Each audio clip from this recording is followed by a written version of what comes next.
Hey everybody, hello the fish talkers out there.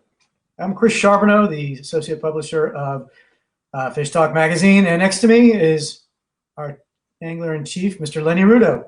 Lenny, Wow. how's it going, Lenny? Good. Yeah, Kind of. Yeah. As good kind as of, could be expected. I was gonna say,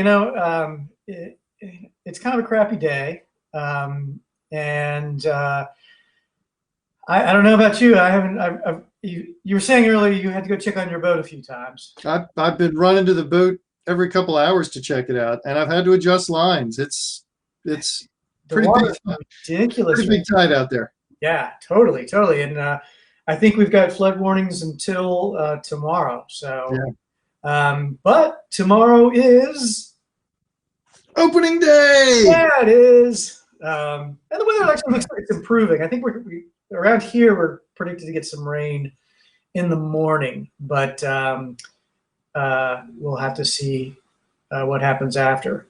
I'm just checking our messages to see if we got sound. Uh-oh. Yeah.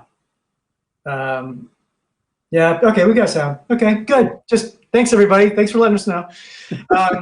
Hey, Lenny, real quick before we get started, I got to do my spiel here.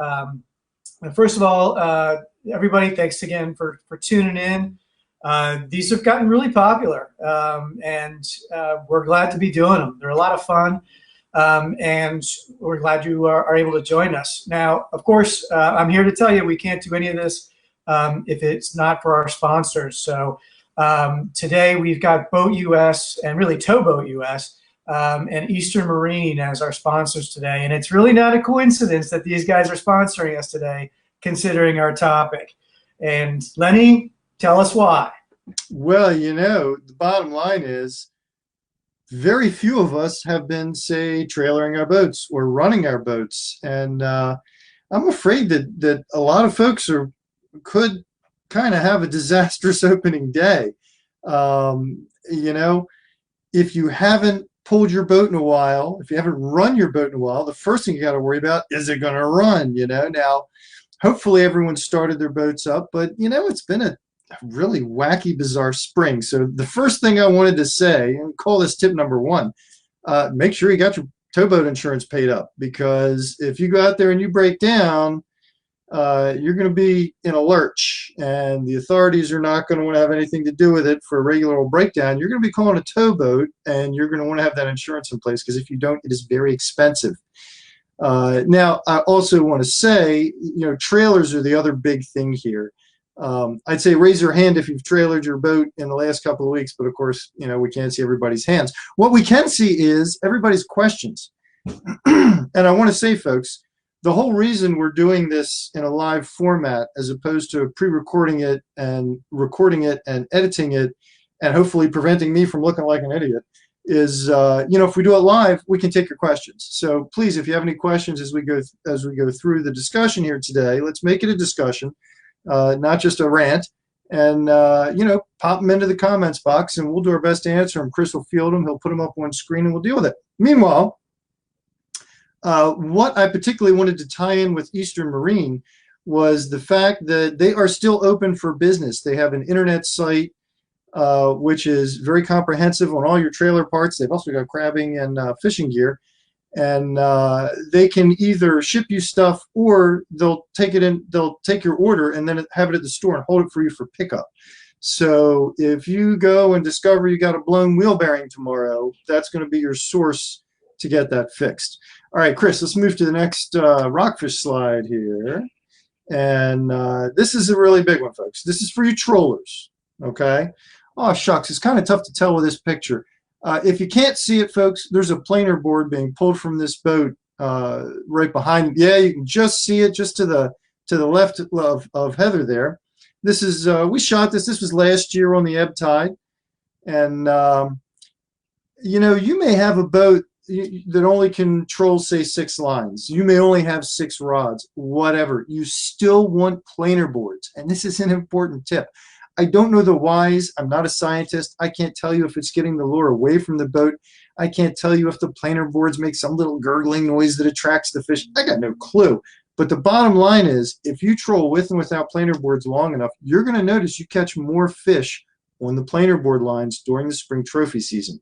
So again, even if you got a really small spread, you don't feel like you need planer boards, maybe you don't, they'll help. Okay. Now, the other thing I want to say about trolling, I can sum this up in just 3 words: umbrellas, tandems, and umbrellas and tandems. Okay. It's fun to experiment with different stuff. If you want to catch these fish, you want umbrellas and tandems. Chris, go ahead and flip to the next slide. I mentioned them together, but at the same time, I also want to point out that when you have a tough day of fishing, it's the umbrella rigs that usually save it. You know, there's 1 fish, 2 fish days where you might have a spread with, you know, a dozen tandem rigs out there and a half a dozen umbrellas. A lot of times it's the umbrella that catches the fish. So, you know, they're a pain in the butt. I hate them. A lot of people hate them. They cause a ton of drag. They're not the most fun in the world. You know what? You really want to have them out there. And in this picture, you see 2 other key elements to that trolling spread. You see white, you see chartreuse. You should also be using white and chartreuse. And on rare occasions, white and chartreuse. Okay, white chartreuse, white chartreuse, white chartreuse. One exception, really, really cloudy, really, really discolored water. You want to throw some purples and browns out there. Those darker colors tend to work on those really low light, low visibility days. But as a rule of thumb, white and chartreuse. One other thing I want to mention about trolling, just real quick. You know, you might want to Google Trollmaster app and just check out that app. It's pretty interesting. It actually calculates just how deep your trolling lines are running. It's a pay-for app, but I believe you can get a free version where you get, like, I don't know, 5, 6, 7 lures you can plug in, lures rigs you plug in. You can get them for free to start off with. So it's worth trying, at least on a free basis. But you plug in, like, the type of lure, the amount of line, the speed of the boat, all the different variables, and it'll calculate just how deep your rigs are running. So if you ever, you know, trolled along and saw a bunch of marks at 25 feet and wondered if your lures were there, that'll kind of answer that question. Chris, let's move on to the next slide. Oh, what changes should be made to trolling because of the rain? So if the water's not discolored, not many, okay? If the water's discolored, then you want to throw some dark colors out there. And the other thing is, you'll often find fish even closer to the surface. So if you were running, say, you know, a bunch of, let's say 12 and 4 tandem rigs, you know, you might want to try some 8 and 2s and just mix it up a little bit, get some stuff closer to the surface. All right, what's our next slide here? Chris, you want to pop that up? Okay. Hey, look, in case you didn't recognize him, the guy there on the left is Chris himself. We call him Sharb the Barb because he does catch some fish when he goes fishing. And this was one last year that was during trophy season. Now, you can tell from looking at it, it's not a keeper fish. He does catch a lot of throwbacks. Shh. But what I wanted to point out here is it's really important that we handle these throwbacks with care. You're likely to encounter them, not only opening day, but all trophy season. In fact, you're more likely to encounter a throwback than you are a keeper. I mean, heck, we got a 35-inch minimum limit. It's a pretty high bar to reach. You really want to be gentle with these fish. Hold them up for a quick pick. Support them from behind. You don't want to dangle a decent-sized fish vertically. Keep it wet. Make sure your hands are wet when you handle the fish so you don't remove its slime. Be gentle, all right? Be gentle with these fish. Chris, let's move on to the next slide here. If you really want to go the extra mile, go to CCAMD and figure out how to join the tagging program. This right here is Zach Dipmars, one of our FishTalk team members, tagging that very same fish. You know, it's good to be a citizen science. It helps everyone get a grip on just what's happening with the fish out there. And one of the ways you can do it is by signing up with CCA Maryland and joining the tagging program. And I'll just mention one other thing while we got this slide up. You can see how we have a towel over the fish's head. That is a wet towel. You do need to wet it first. Never grab a fish you're going to release or even touch it with a dry towel. That will remove its protective coating of slime, which is very important to that fish's health. But when you're tagging a fish, if you get a cloth wet first, then cover its eyes, it calms down very quickly. It'll stay still while you're tagging it. excuse me, I just want to mention one other thing about these fish. You know, there are a lot of folks out there who question whether we should even have a trophy season. Should we even be messing with these fish? Now, from my perspective, as someone who's, you know, had plenty of years to go out on the bay and enjoy catching big rockfish, I don't have a problem with not fishing for them. But you know what? For a lot of people, you know, it's their chance to catch a fish of a lifetime. I'm sure as heck not going to be the guy who says you can't go catch the fish of a lifetime.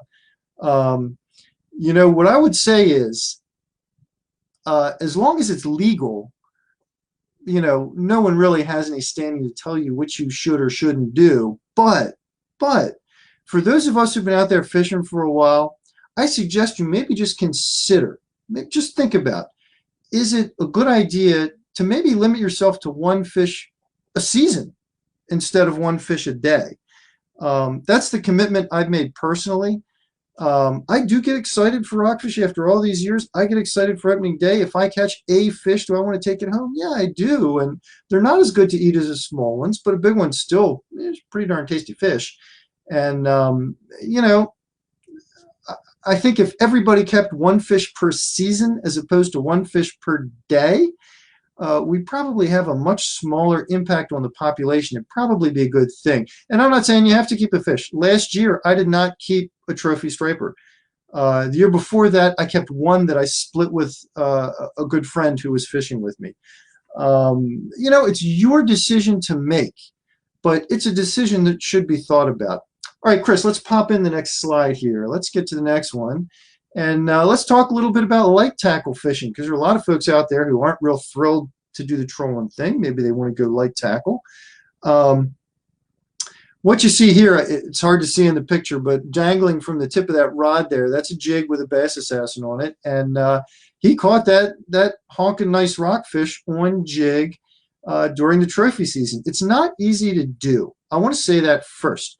If you go out and plan to jig for trophies, you have to accept the fact that you're probably not going to catch as many fish as you might with other methods, and that's just fine.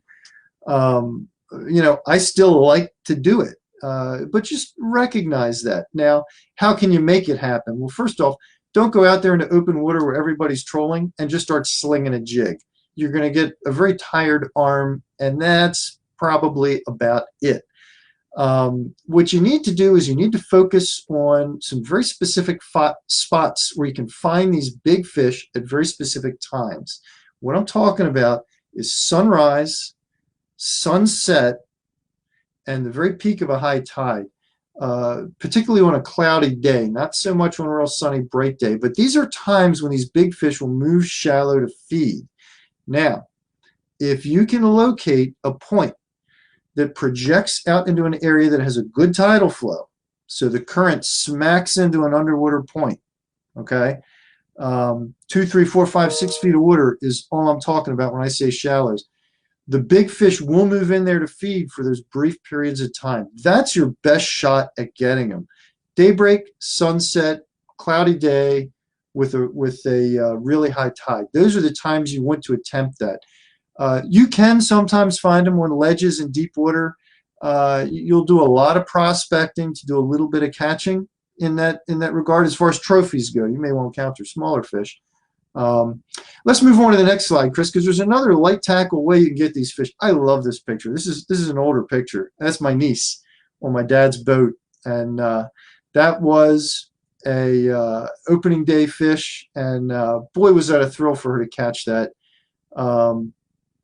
It looks smaller than it was the way it's laying on the deck, but that was one big fish. She couldn't hold it up.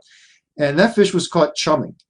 And fishing bunker baits on the bottom is a really cool way to light tackle fish for these fish. Now, we talked about this last week in Live with Lenny, and so I'm not going to spend a whole lot of time dwelling on it right now. If you're interested in trying this tactic, go to our Facebook page, look at the videos, and watch last week's, because we talked a whole lot about a combination of chumming for these fish and also to catch a catfish on opening day, which, considering how much fresh water we have running into the bay, you're going to have a good shot at catfish this year. Yeah. So, all right, let's bop on to the next slide. I got a special tip here This is for you shoreline anglers. Can you catch a trophy from the shoreline? Well, as Pong shows us right here, absolutely, yes, you can. That was a 44-inch fish. You can see I intentionally blurred out all the background here, out of respect. I'm not going to blow his spot.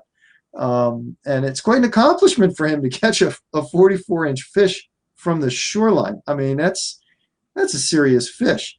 So how are you going to do this? Well, at daybreak and at sunset, again, are your best times. You can throw top water if it's warm enough. You're probably going to do a little better with jigs. But really, if you want to have your very best chance of catching a trophy from the shoreline, you're probably going to want to throw out a rod with a bunker bait, leave it sitting on bottom, and then fish another rod with a lure. And for that bait rod, of course, you're going to want to have a bait runner, or maybe use a ghost drag clip, which clips onto your rod and then holds the line gently and releases when a fish takes it. You don't want to, what I'm getting at is, you don't want to toss out a rod with a closed bail and a hard drag when there are 44-inch fish around, because you may look over your shoulder and watch your rod go off into the water. But it absolutely can be done. Shoreline fishing is absolutely, positively a possibility. There are also some public piers you can go do this from. Now, I would check on the availability, the access at all these piers right now. We got a photo in, I think it was from Eric, one of our contributors, I believe it was the Salmon's public fishing pier was closed. And they probably did it because too many people were going there and standing elbow to elbow. And of course, social distancing, all that, they're not going to allow that right now. So they closed the pier off. I don't know the status of all the different piers. It's kind of different everywhere you go, and it changes day by day. I will say this: if you go to fishtalkmag.com, we have an article on social distancing while fishing with COVID-19. That's not it, but you can leave that slide up, Chris, because I was getting to that in a minute. If you plug social distancing into the search box on the website, it'll take you to that page. And if you scroll down that page, we have links to all the different government agencies for everyone within our readership area, PA, Delaware, DC, Maryland, Virginia. There are links to all the different authorities that have all the latest COVID-19 updates. And the reason we did that is because it is changing by the day. I can tell you one thing today, it might be true, and 6 hours from now it might be not true anymore. They might have had that pier and Salmon's blocked off yesterday. Today it might be open back up. Who the heck knows? So you really need to kind of go to the government sites to keep track of all this. All right, now why'd we throw this slide up here? This is our bonus tip. Chris, make that one big. Make it as big as you can. The fishing reports, which we put a lot of time and effort. There are an awful lot of phone calls, dozens of phone calls, dozens of emails that go into putting together the fishing report every week. And I'm going to warn you right now, we're very thin on trophy striper information for tomorrow as to where they are. And the reason for that is no one was allowed to pre-fish, right? They shut down catch and release fishing for rockfish prior to the season beginning. So normally I'd be able to give you a little sneak peek on the fishing report right now and say, hey, you know what? There have been a bunch of fish near Point Lookout. Hey, you know what? There have been a ton of fish up near Love Point. I can't tell you that right now because I just don't know. The reports, there have been no reports. But that's going to change starting next week. And the reason I wanted to put this slide up is because if you look in the lower right-hand corner, you can sign up for a weekly email. And if you go to our website and click on that, put in your email address. We're not going to sell it to a bunch of spammers and everything, I promise.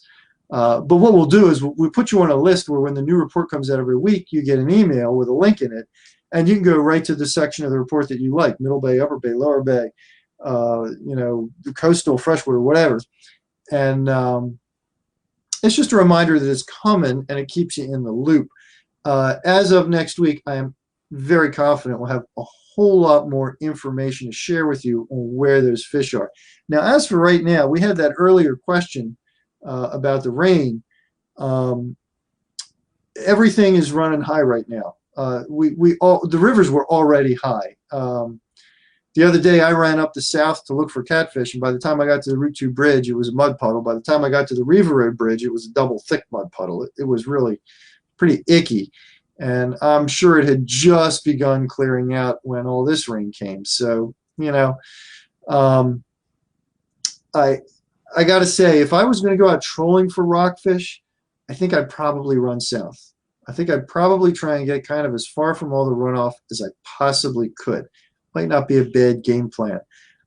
If I'm chumming, I'm not so worried about it. I have caught rockfish in absolute mud puddle water when fishing bunker baits on bottom. They can find that stuff with their nose. They can smell it out. So it's not as big a deal. And you probably have a really good shot at catfish in the northern areas. So what's my personal plan? You know, I'm not so tied down to catching just rockfish. I like eating catfish. I think I'm going to run north, and I'll probably go up near the mouth of the Magathie, drop down the hook, put down some chum, and I'll do kind of a combination rockfish and catfish chumming gig, you know, for my day.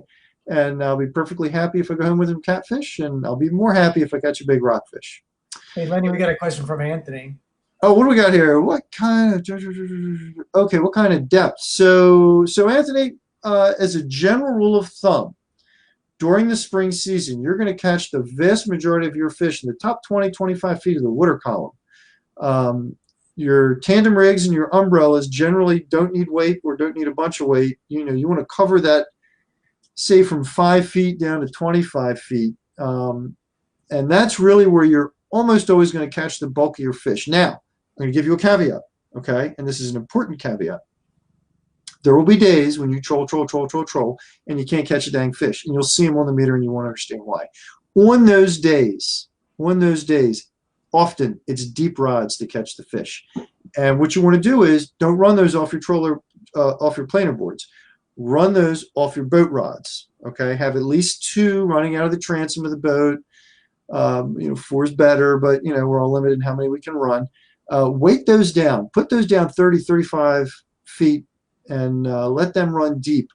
You can add 12, 14 ounces of lead to a tandem rig. You can add it to the front of an umbrella. And you do want to have a couple down deep, because on those days when you troll and you don't catch much of anything, those are the day savers. You know, those are often the lines that, you troll for 4 hours. Oh my God, I finally got a hit. A lot of the time that'll be on those boat rods that are run deep. I don't know why, but for whatever reason, they tend to save the day. I guess that's another argument to get the Trollmaster, the app, and know just where your lines are running at. I mean, you want to make sure you got a couple deep there. We got another question, Lenny, from Walt. Will planer boards work with 20 and 36 ounce mojos? Well, the answer is yes, they will work, but just like with umbrellas, you got to tighten those clips up. You got to have some pretty rugged clips running. And I've been on boats where guys have put out lines and they've had different kinds of clips that they couldn't adjust, and they've been unable to run them because they just constantly kept popping the clips. And even if you tighten them down, sometimes they're still going to pop them. And guess what? Sometimes you tighten them up to handle those heavy rigs, and you send them down there, and then, you know, an hour later you realize your planer board line is jerking, and you're like, what the heck's going on? And then you realize you got a fish on the line and the clip won't let go because you tightened it down to hold the big rig. And I've seen that happen with like 35, 38-inch fish. Those clips are so tight sometimes they hit hard enough to get hooked, and they can't break it free. If that happens, you grab the rod, you swing it a couple times really hard, try and get that clip to pop. If you can't, you may have to wheel the darn thing in. It can be a pain in the butt. But the bottom line answer is yes, you can get it to work. It's a challenge. It's a challenge, but you can't get it to work. Also, I should say, you want to position those where they're not going to make a big giant mess, because if they pop as you're trolling, which they are more likely to do, they can make a mess. You can end up tangling other lines. Chris, I saw another question. Oh, there we go. Do you put the umbrella rigs on the planer boards? Hey, Stan. I fish with Stan. Yeah. Absolutely. Again, it's difficult. It's a pain in the butt, but it can be done. You do need clips that are sufficient to handle that kind of weight. You got to tighten them down. But you absolutely can do it. On my boat, when I've done it, I've run them on the inside, all the way inside, the inside line, simply because I'm not a big time troller. I'm not set up to do it really well, and I do they end up popping quite often. And when that happens, if it's on the inside line, at least it doesn't grab anything else and mess it up. And I'm gonna see if this question actually, the full one. Okay. Yeah. Yeah, that's true, Chris. And so Chris is asking about the bunker spoons. So actually, okay, so when I was a kid, okay, we didn't have all these umbrellas and tandem rigs. They weren't a thing. I'm talking pre-moratorium years. When you trolled for rockfish, you put out a big crippled alewife or a big Tony Aceta 21. Big spoons. So yeah, we actually used to do that quite a bit, and it does work. Now, people don't do it so much anymore, and some guys will put out one way back in the middle, in the very middle of the spread, and put it up on top, the hard top. But here's the thing. Yeah, they work, but when the rockfish hits, they miss more often on a spoon than they do on these parachutes on the tandem rigs and on the umbrellas. You get a lot fewer missed hits on those rigs. And I even after this gear became kind of the norm, I still used to pull a Tony for many years. And one day I was talking to Ed Darwin, he's run a boat on the bay for 1,001 years. He's done it since probably before I was born. This guy so knows what he's talking about. There's just absolutely no one out there who I got more respect for when it comes to catching rockfish on the Chesapeake Bay. And I posed this very question to him. I said, Captain, how come nobody runs Tonys anymore? I mean, when I was a kid, we used to use them all the time, the big Tony, the big crippled alewife. And he said, yeah, Lenny, I don't run them anymore either. And I said, why not? He said, well, you just miss more fish.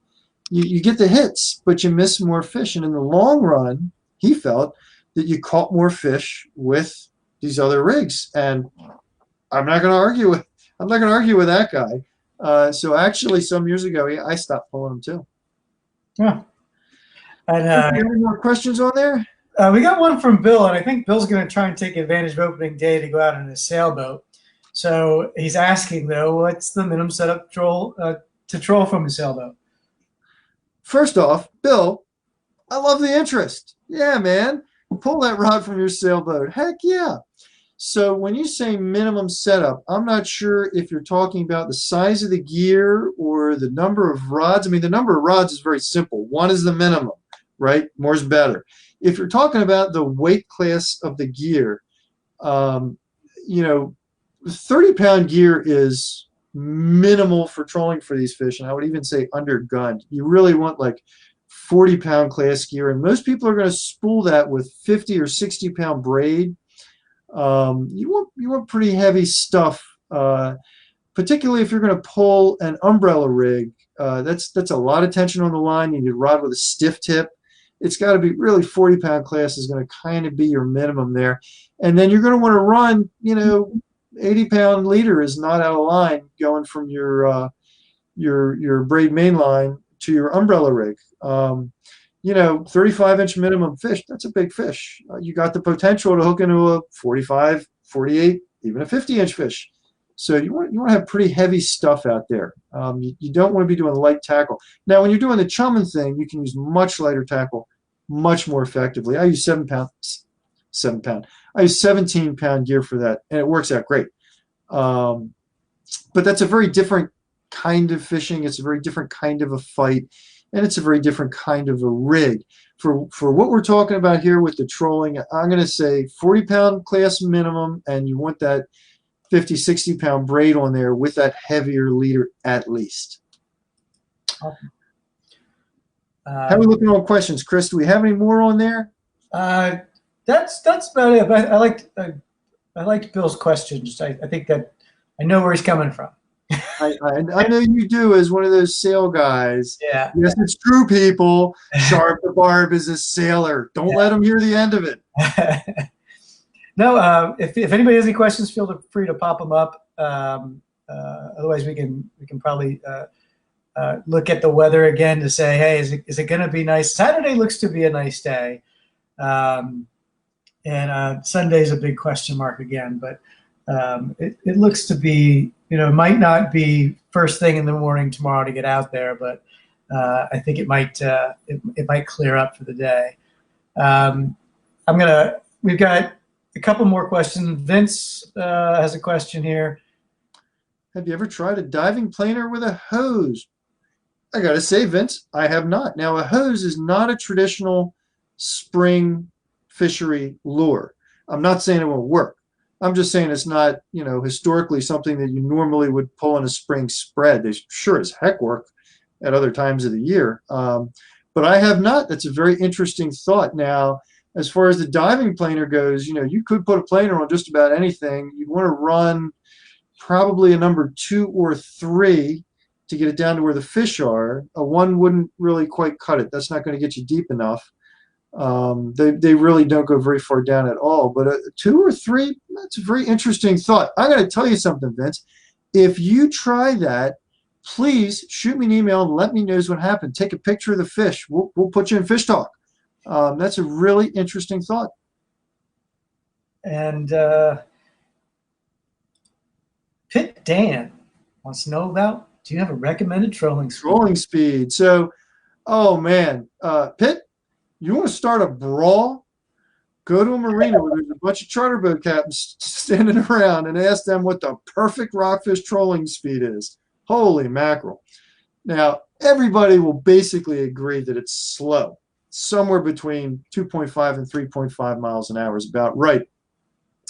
Then everybody will start arguing about current and direction. And you got to remember that we're talking speed through the water, not speed over ground. Okay, so when you're trying to get a very exacting speed, if you're looking at your GPS, you're getting speed over ground, not speed over the water. If you're going into a knot of current, what your GPS tells you is a knot off, right? Because it's your lure is moving through the moving water and it's moving that much faster. So you got to bear that in mind. Some guys who are really into trolling, a lot of guys who are really into trolling, they'll put a dedicated paddle wheel speedo on their transom. Now, unfortunately, those are often not the most accurate speedos in the world, and they get gunked up really easily. So they take a lot of care. They take maintenance, but some guys who are really into it do that. Anywhere in that 2.5 to 3.5 range, truth be told, you have a good shot at catching fish. Now, what I would add to that is you taking wind, current, all the different factors into effect, and recognizing that you may not have a paddle wheel speedo on your boat. You may be looking at the GPS. The easiest way to handle this is simply to troll cross current. And that generally works out pretty well for most folks. Let's say, well, I'm going to use my own hometown as an example. Let's say you're trolling out of the Annapolis South River area.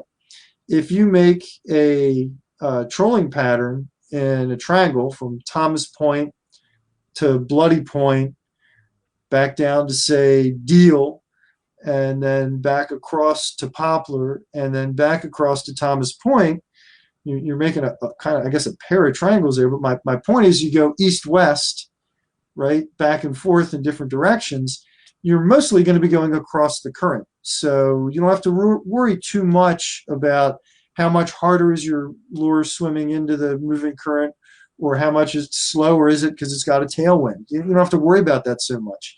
That's a kind of a great way to handle it. So if you put your GPS on 3 miles an hour and you follow that pattern, you got a good shot. You're in good territory. Actually, I'm glad you talked about east-west versus north-south. Alan wants to know if, There you go. There you go. So yeah, most folks will follow that kind of a pattern. It works out really well. A couple exceptions. There's some people who maybe, let's just say the water's skunk north of the bridge. They want to get south of the bridge, but they're coming all the way from like Back River, You know, they may make that long run to the bridge and then throw out their lines and just troll south to get farther south. Totally understandable, right? Troll for a couple hours, then you're farther south. Maybe then you can, you know, vary a little bit. Oh, shucks, it was one other thing that made me want to mention when you talk east-west versus north-south. Oh, yes, I know what it was. So let's say you catch a couple fish. You've kind of figured out a general zone where a slug of fish is moving through, because they will move through in slugs. These fish aren't schooled, but you will find, you know, areas, say from, you know, Thomas Point to Deal, or from Deal to Chesapeake Beach, where there are just a lot of fish. It's just a slug of fish that did their thing and they're moving back out. What a lot of guys will do is simply make a big circle, and you know, through that area. And that's, you know, you could look at that as a north-south or an east-west. But in that case, you do want to vary what you're doing according to where you caught the fish. Stick back is to stay with this topic a little bit, I guess. All right. When trolling east-west, how quickly they cut back and forth, entire bay or zigzag one side? So in this case, Chris, I'm talking the whole bay. I'm talking not a lot of zigging and zagging. This is not the kind of fishery where you want to zigzag a whole lot to either kick the lures up or down, right? Because when you do a lot of zigzagging, excuse me, the lures on the outside of your turn come up in the water column. They speed up a little bit. The lures on the inside of your turn drop down as they slow down when you make that quick turn. That can be very beneficial in a lot of different scenarios. And I don't care if you're on the bay or offshore, wherever you are. That's a great way to get a bite sometimes. But in this particular fishery, where generally speaking, you're putting out lots and lots of lines, right? And you're covering the whole area of the water column where you expect to find fish, the zigging and the zagging isn't really going to do a whole big bunch for you. I'll throw a caveat on that one, just one little one though. You know, if you see a mark on the meter and it's down deep and you're only trolling 6 lines because you're a small boat, or you only got 6 rods, and you know you don't have anything at, you know, 35 feet, and that's where the mark is, and you see a couple of them, might you want to pull a quick turn and try and drop some of those lines down? Well, heck yeah, absolutely.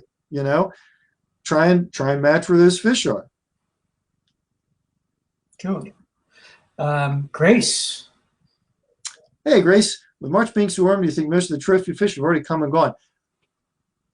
Boy, is that a good question. The inability to pre-fish makes it impossible for anybody to answer that with any accuracy. But I got a couple little tidbits for you. Okay, the first tidbit is in March. Oh man, catch and release anglers who were trolling were tearing it up. And you got to remember, that's with only 6 rods per boat and the barbs crimped on all the hooks. I know some guys who were catching, they were having dozen fish days with 6 lines in March. That tells you something, right? Those fish may well have moved in big numbers and cruised already. But we had a big slowdown in the warm-up this spring. It was getting warm, it was beautiful, and then all of a sudden it just, I don't know, spring kind of crapped out on us, right? All of a sudden it started getting cold and rainy, and the water did not warm up nearly as much as it might have. Now, it is a higher temperature than for a lot of spring seasons. I can think of opening days where I've looked at the meter and it's been 43, 44 degrees. It's not like that. It's in the mid to upper 50s in most of the bay. When you get down towards Point Lookout, it's even warmer. It's in the upper 50s. I'm saying that the last time I checked, it was at least 2 or 3 days ago. So I'm sure that's changed a little bit. But bottom line is, it is relatively warm. So have most of them come and fish, trophy fish come and gone? I can't answer it with any authority, but we got some indicators leading in each direction. I will say this, Grace. If most of them have come and gone, God bless them. They got a break this year. That's a good thing for the fishery, right? Hopefully some are around. People can go out, catch one here, catch one there, and have a great day. But, we definitely don't need the, kind of the mass wholesale catches that you see some years. So I don't know. We'll see. It'll be really interesting to see. Okay. And we got Mary. I think Mary's going to be out on the Eastern Channel, so she wants to know. Mary, I like your pooch. Between Sandy Point and Bloody Point on Eastern Channel edge, what depth should I fish in? Well, How are you fishing? Again, I got to go back to the, are you trolling? Are you chumming? If you are chumming, you're going to want to be in 28 to 35 feet of water is about the range. If you're trolling, you can encounter these fish anywhere from 25, 26 feet all the way out over the deep water. The fish, when you're trolling, these fish are not real concerned about the actual depth of the water. Excuse me, they're migrating. They're not focusing in on structure. They're not stopping anywhere with the, very few exceptions. They're basically migrating.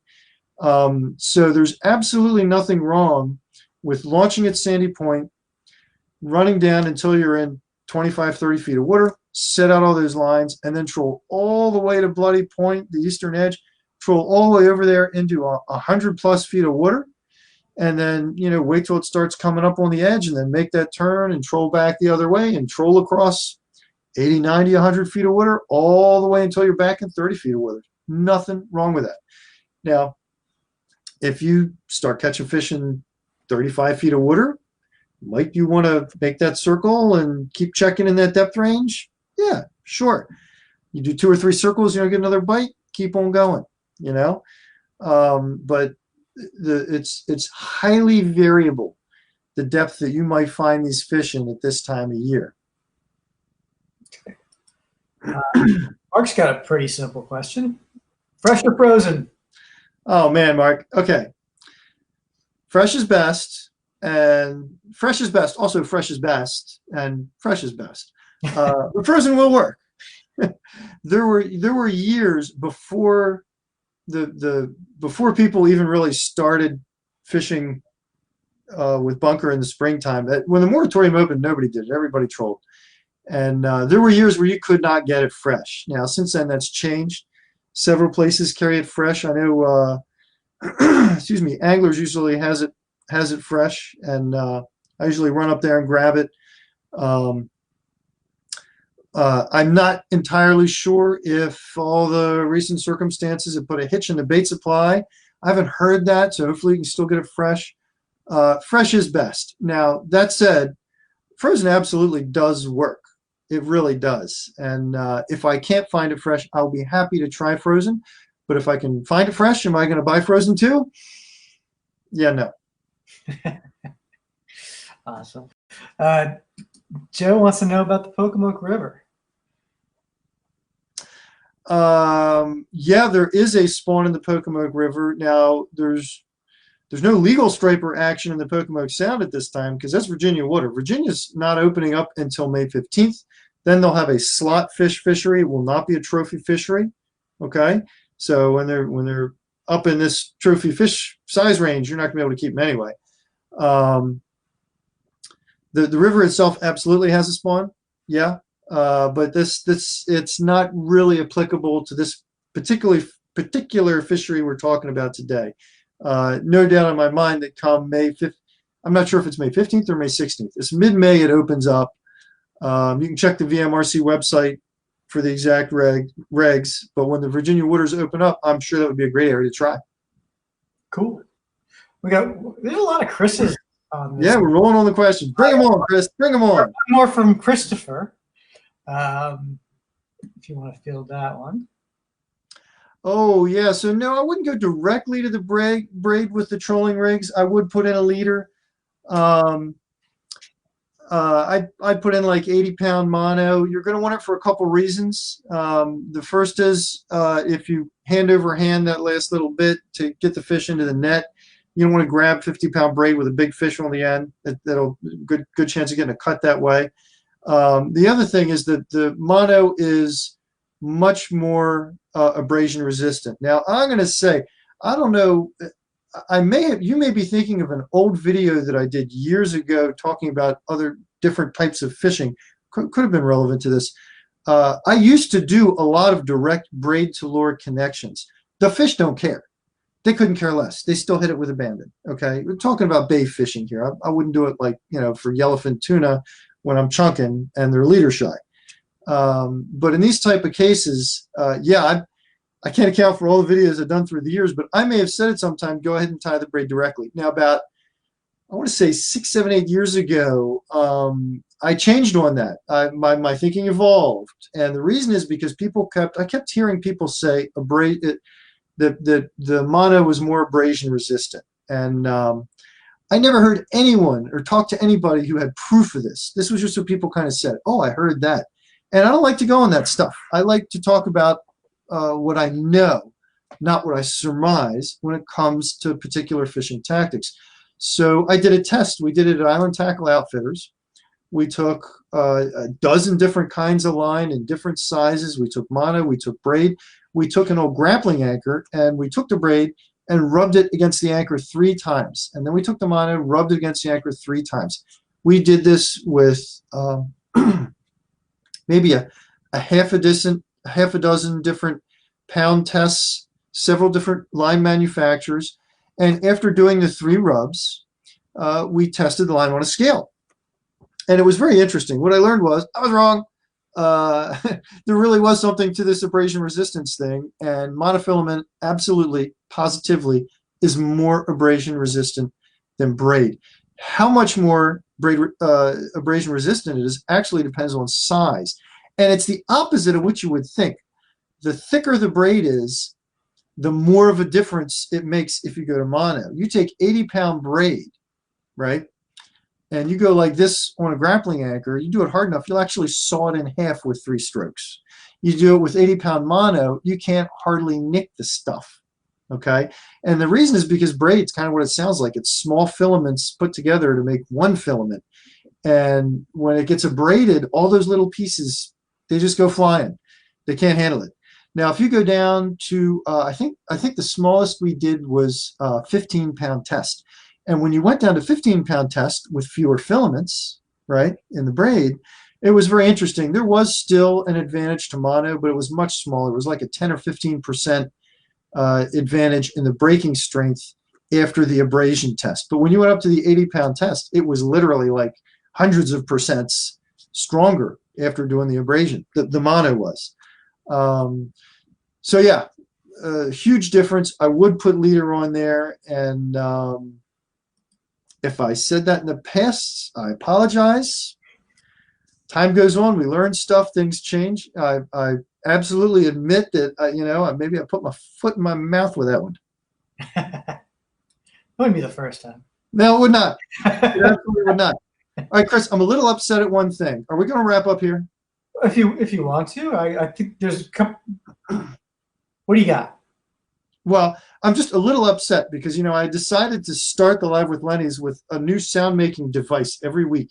And last week I used a ukulele, and this week I never got a chance, but I had it all set up. I'm going to shake it off to the side here. And I'm going to ask people to comment and see who thinks they can figure out what that was. Ah. And if you can figure it out and then you email me your address, I will mail this to you. And as an angler, I can tell you right now, you'll be happy to receive it. Ooh, I feel like the Jeopardy theme should be playing in the background. Here it is, one more time. All right. Please write your answers in the form of a question in your email, but you can reach Lenny at Lenny at FishTalkMag.com. Yeah. Or the mag at the end. Yeah. And don't give it away in the comments, by the way, guys. Just email it. And some random person in Lenny's email box. There we go. Chosen. I love taking questions. I really do. But we're like 20 minutes overtime here. Well, we're a little overtime. Yeah. I tell you what, if we want to go ahead and wrap up, I will go back on and answer any questions that appear on Facebook. And I'll do that, in the future too. If more questions pop up in the future, yep. We absolutely will answer them. Cool. Absolutely. Well, awesome. And this was really well attended. Maybe it's just because of opening day, but we've got a lot of people on here. We had great questions. Really appreciate everybody's time. Obviously it sounds like a lot of people are going to try and get out there. Good luck. And Join us again next week. We don't know what the topic is yet, but we'll definitely let you know. And just to repeat what Lenny said earlier, go to our website, sign up for the fishing reports email. It comes out every Friday between noon and 2 o'clock. It's a great resource. You really won't regret doing that. But we'll also use that same email to shoot you what the topic is going to be for next week's Live with Lenny. So in the meantime, stay safe, stay healthy, and good luck out there. Thank you, Chris. Take care. Don't miss another cool Fish Talk video. Click below to subscribe.